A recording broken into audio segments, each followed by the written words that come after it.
Project management processes. So these are the topics that we're going to tackle in this chapter.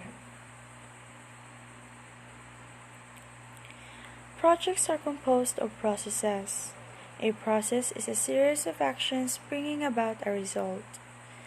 Project processes are performed by people and generally fall into one of two major categories: the project management processes and the product-oriented processes. Project management processes describe, organize, and complete the work of the project.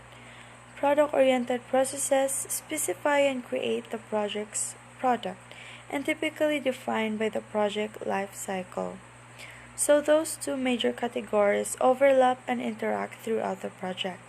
For example, the scope of the project cannot be defined in the absence of some basic understanding of how to create the product. PM processes can be organized into 5 groups of one or more processes each. These groups include initiating processes, planning processes, executing processes, monitoring and controlling processes, and lastly, closing processes. Initiating processes. Authorizing the project or phase. Authorizing the project or phase is part of scope management. Planning processes. Defining and refining objectives and selecting the best of the alternative courses of action to attain the objectives that the project was undertaken to address. It is an ongoing effort throughout the life of the project. Executing processes. Coordinating people and other resources to carry out the plan. Controlling processes. Ensuring that project objectives are met by monitoring and measuring progress regularly to identify variances from plan so that corrective action can be taken when necessary. Controlling includes taking preventive measures or actions in anticipation of possible problems. Closing processes. Formalizing acceptance of the project or phase and bringing it to an orderly end. So these groups are linked by the results they produce. The result or the outcome of one often becomes an input to another. Among the central process groups, the links are iterated. Planning provides executing with a documented project plan early on, and then provides documented updates to the plan as the project progresses. So these connections are illustrated in this figure. So as seen in this figure, each groups are linked to one another. In addition, the project management process groups are not discrete, one-time events. They are overlapping activities that occur at varying levels of intensity throughout each phase of project. So in this figure it is shown here how the process groups overlap and vary within a phase. Finally, the process group interactions also cross phases, such that closing one phase provides an input to initiating the next. For example, closing a design phase requires customer acceptance of the design document. Simultaneously, the design document defines the product description for the ensuing implementation phase. Repeating the initiation processes at the start of each phase helps to keep the project focused on the business need that it was undertaken to address. It should also help ensure that the project is halted if the business need no longer exists, or if the project is unlikely to satisfy that need. It is important to note that the actual inputs and outputs of the processes depend upon the phase in which they carried out. Although this figure is drawn with discrete processes, in an actual project, there will be many overlaps. This planning process, for example, must not only provide details of the work to be done to bring the current phase of the project to successful completion, but must also provide some preliminary description of work to be done in later phases. This progressive detailing of the project plan is often called rolling wave planning, indicating that planning is an interactive and ongoing process. Process interactions. Within each process group, the individual processes are linked by their inputs and outputs. By focusing on these links, we can describe each process in terms of its inputs, tools and techniques, and outputs. Planning processes. Planning is of major importance to a project because the project involves doing something that hasn't been done before. As a result, there are relatively more processes in this section. However, the number of processes doesn't mean that project management is primarily planning. The amount of planning performed should be commensurate with the scope of the project and the usefulness of the information developed. Planning is an ongoing effort throughout the life of the project. This figure shows the relationships among the planning processes. These processes are subject to frequent iterations prior to completing the project plan. For example, if the initial completion date is unacceptable, project resources, cost, or even scope may need to be redefined. In addition, planning is not an exact science. Two different teams could generate very different plans for the same project. Core processes. Some planning processes have clear dependencies that require them to be performed in essentially the same order on most projects. For example, activities must be defined before they can be scheduled or costed.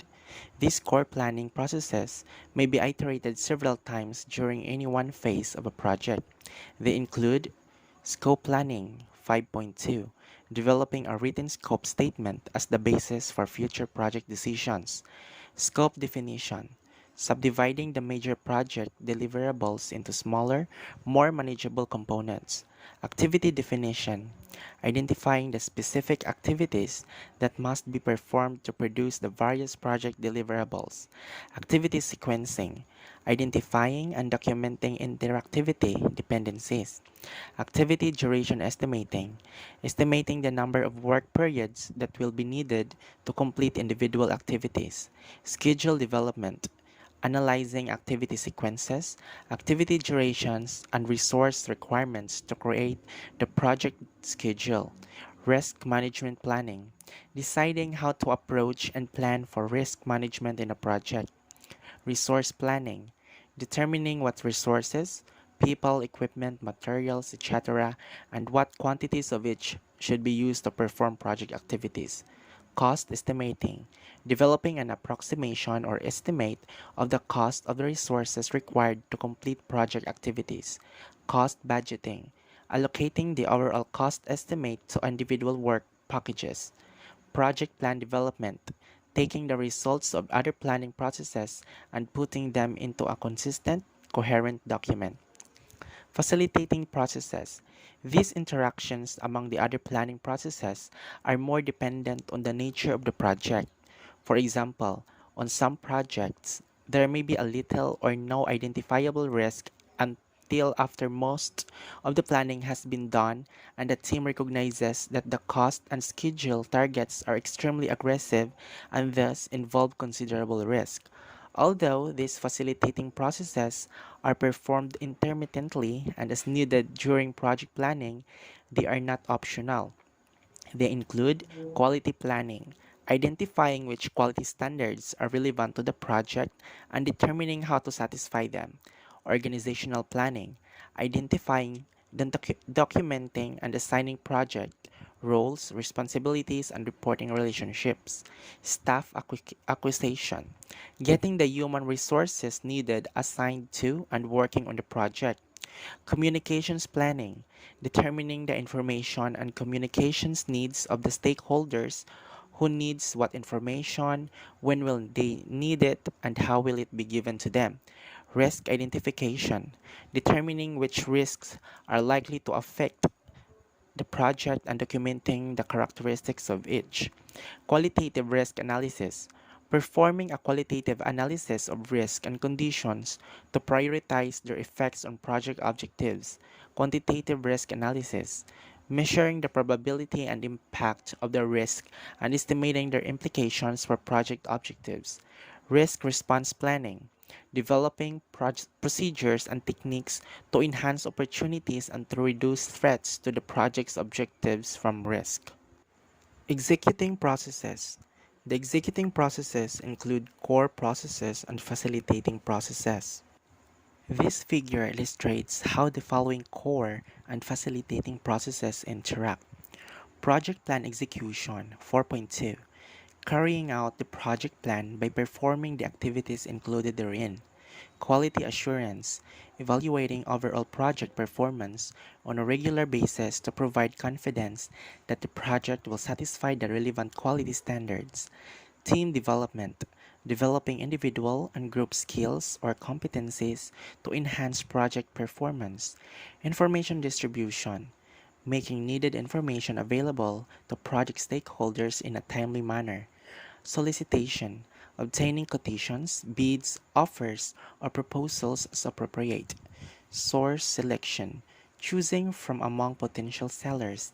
And contract administration, managing the relationship with the seller. Controlling processes.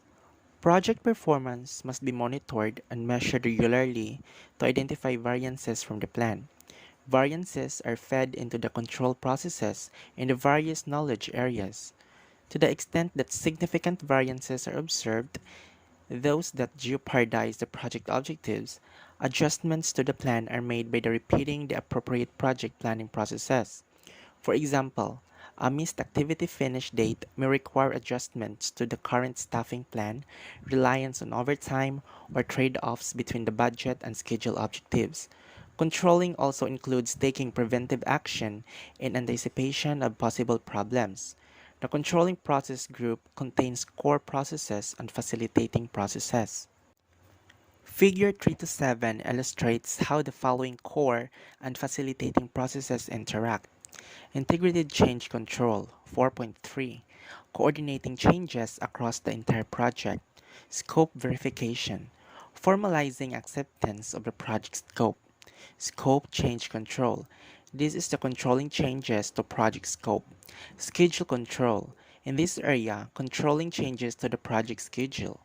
Cost control, controlling changes to the project budget. Quality control, monitoring specific project results to determine if they comply with the relevant quality standards and identifying ways to eliminate causes of unsatisfactory performance.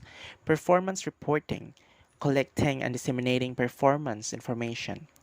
This includes status reporting, progress measurement and forecasting, risk monitoring and control, keeping track of identified risk, monitoring residual risk, and identifying new risk, ensuring the execution of risk plans, and evaluating their effectiveness and reducing risk.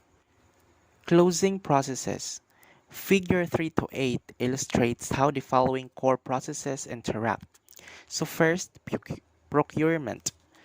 So the contract closeout is the completion and settlement of the contract, including resolution of any open items. Then send to communications, which is the administrative closure. It is the generating, gathering, and disseminating information to formalize phase or project completion, including evaluating the project and compiling lessons learned for use in planning future projects or phases.